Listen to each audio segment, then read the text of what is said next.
Hi everyone.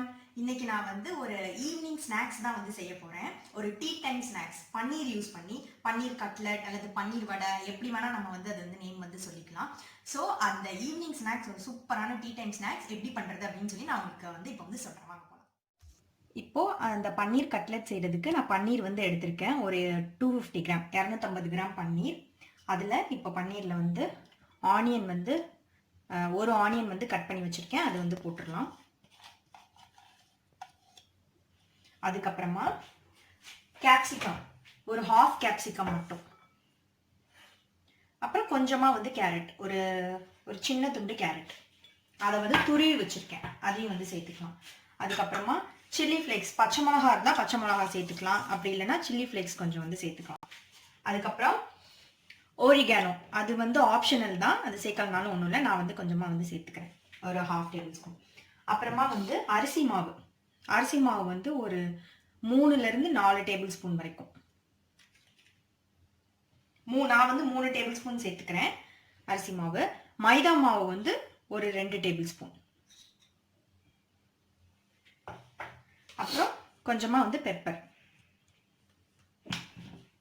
அதுக்கப்புறமா salt. இப்போ கொஞ்சமாக வந்து சால்ட் தேவையான அளவு. இதை நல்லா வந்து மிக்ஸ் பண்ணிடலாம். இப்போ இதில் ஒரு ½ லைன் வந்து நான் வந்து புழிஞ்சிக்கிறேன். ஆக்சுவலாக அப்போதே புழிஞ்சிக்கலாம், இல்லை லாஸ்ட்டாக கூட இது பண்ணலாம். நான் சொல்ல மறந்துட்டேன். மறக்காமல் ஒரு ½ லைன் வந்து புழிஞ்சுக்கோங்க. இது எல்லாத்தையுமே சேர்த்து நல்லா மிக்ஸ் பண்ணி இது ஒரு 5 மினிட்ஸ் வந்து இருக்கட்டும். ஏன்னா அப்போ தான் நீங்கள் வந்து அந்த ஒரு பால் மாதிரியோ இல்லை கட்லெட் மாதிரியோ பண்ணும் போது அது வந்து எப்படி சொல்கிறது, அப்போ தான் வந்து நல்லா வந்து ஷேப்பாக வரும். அப்படி இல்லைன்னா வந்து நல்லா உதிர்ந்து போயிடும் நீங்கள் எண்ணெயில் போட்டு ஃப்ரை பண்ணும் போது. அதனால இது ஒரு 5 மினிட்ஸ் இருக்கட்டும். அதுக்கப்புறமா இதை வந்து நம்ம வந்து ஷேப் பண்ணி எண்ணெயில் போட்டு பொரிச்சு எடுத்துடலாம்.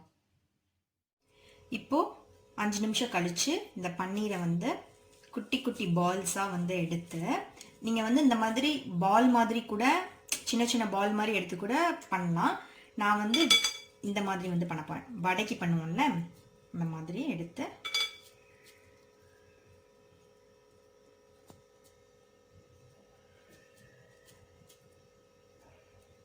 இந்த மாதிரி வந்து பண்ணி வைக்க போகிறேன்.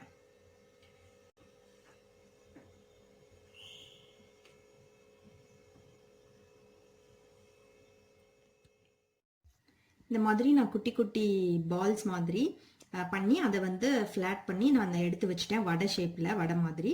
இப்போ ஆயில் வந்து ஹீட் ஆனோடனே இதை கொஞ்சம் கொஞ்சமாக நம்ம வந்து போட்டு பொரித்து எடுத்துடலாம். எண்ணெய் நல்லா சூடாயிடுச்சு. இப்போ ஒன்று ஒன்றா உள்ளே போட்டு பொரிச்சு எடுத்துடலாம்.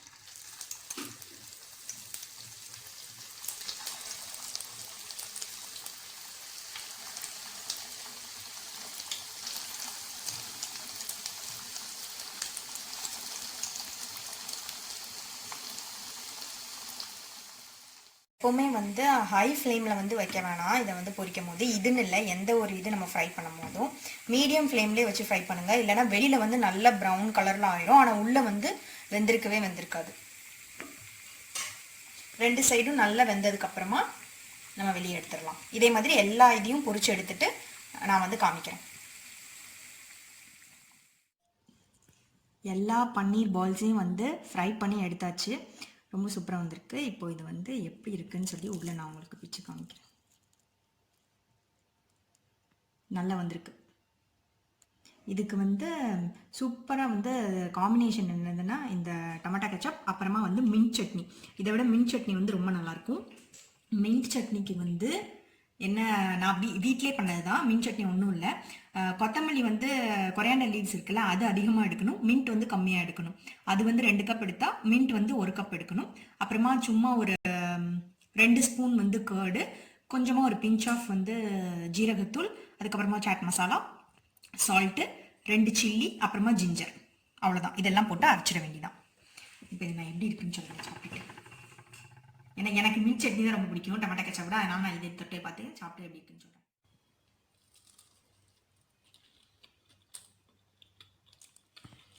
சூப்பராக இருக்கு, நல்லா வந்திருக்கு. இது வந்து ரொம்ப ஈஸி தான் பண்ணுறதுக்கு. நிறைய இன்க்ரீடியன்ஸ் எதுவும் வந்து தேவையில்லை. பன்னீர் இருந்தாலே போதும், நம்ம வந்து செஞ்சிடலாம். ஃப்ரெஷ் பன்னீர் வாங்கி பண்ணுங்கள், ஃப்ரோசன் வாங்கி பண்ணாதீங்க. ஏன்னா ஃப்ரோசனில் பண்ணிங்கன்னா அந்தளவுக்கு வந்து நல்லா இருக்காது டேஸ்ட்டு. ஃப்ரெஷ் பன்னீரில் தான் வந்து நல்லாயிருக்கும். ஸோ இப்போ லாக்டவுனில் வீட்டிலே நம்ம வந்து டெய்லி வந்து குழந்தைங்களுக்கு வீட்டில் இருக்கவங்களுக்கு நம்ம ஹெல்த்தியாக வீட்டிலேயே செஞ்சு கொடுக்கலாம். கண்டிப்பாக அதை ட்ரை பண்ணி பார்த்துட்டு எப்படி இருக்குன்னு வந்து சொல்லுங்கள். Stay safe, stay home, stay hygiene. பாய்.